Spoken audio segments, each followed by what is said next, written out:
In this lesson, I want to take a few minutes to dissect high equity, zero equity, and even the underwater segment of the pre-foreclosures list and data. Pre-foreclosures list is a list of properties and property owners whose mortgage banks has filed a list pendens, which is an intention to foreclose on their property with the government. This lesson is important because in my camp, it has been an argument which of the list are best among so many options to go after with a marketing campaign. We're going to touch on zero to negative equity, the underwater, which of the two pre-foreclosure lists is better, high equity plus vacant list, how to get free access to pre-foreclosure list. My wholesaling career was launched back in 2005 with the pre-foreclosures list, precisely underwater. Just in case you're new to this, what is real estate wholesaling? Real estate wholesaling is the art and science of finding deeply discounted properties, leveraging mass marketing. Now, the underwater pre-foreclosure list comes with additional layers of processes, extra work to go through with the attached mortgage bank to close deals for profit. But back then, I didn't know it was more work because I was new in the business. My perspective was from the place of an excited newbie. With what I know today,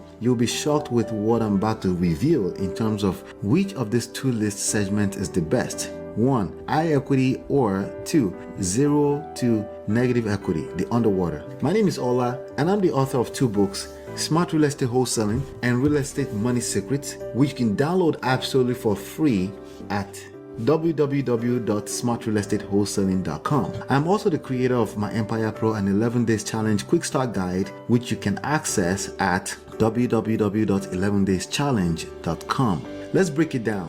What is equity? Equity is essentially the difference between how much a property is worth in the market and the amount of mortgage loan owed against the property. For example, after an appraisal of your property, the report has revealed that it is worth $430,000 today. You purchased the property 25 years ago and have managed to have only $103,000 left on the mortgage to own it free and clear. Effectively, your equity, your ownership value in the property is $430,000 minus $103,000, which is equals to $327,000 in equity. So how much would be high equity? When the principal balance of a mortgage loan carries a smaller portion against the value of the property, it is then considered a high equity property. Here's why you would want to go after the high equity segment of the pre-foreclosures list. Though the property falls under the category of a distressed property, the high equity puts them in a position to be able to sell the property at a discount, 0 to negative equity, the underwater. If the property was in a 0 to negative equity position, an additional layer of short sale with the bank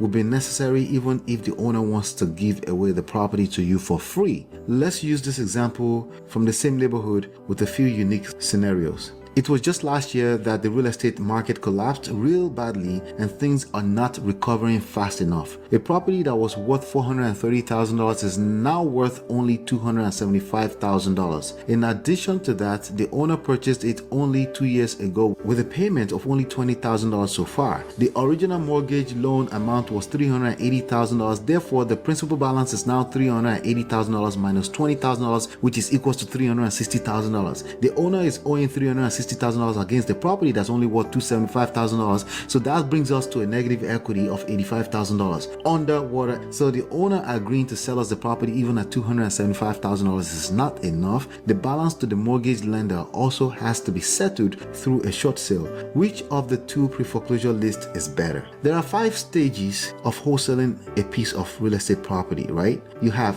data, contact, leads, contract, and deals. In the next video lesson, I will dive a little more into the details of the 5 stages to wholesaling a house in pre-foreclosures. So be sure to subscribe, then turn on notifications, like. Please and please, we need as many likes to help the algorithms find others that will value this video lesson. And feel free to comment your thoughts below to increase your chances of getting notified when the video is live. If everything else were equal, you will get to the final stage, which is deal disposition with high equity, because all you need is the property to have enough to agree to your offer. When a property is underwater, the 4th stage of contract acquisition has to involve a short sale approval from the mortgage lender, which can take anything from 2 weeks to 2 years based on my experience. With that being said, 90% of all the deals I closed between 2005 and 2008 when the market crashed were short sale deals because I created a seamless process around the often lengthy process. With negative equity, the property owner is facing the reality that their property is worth nothing. So they're typically open to giving it away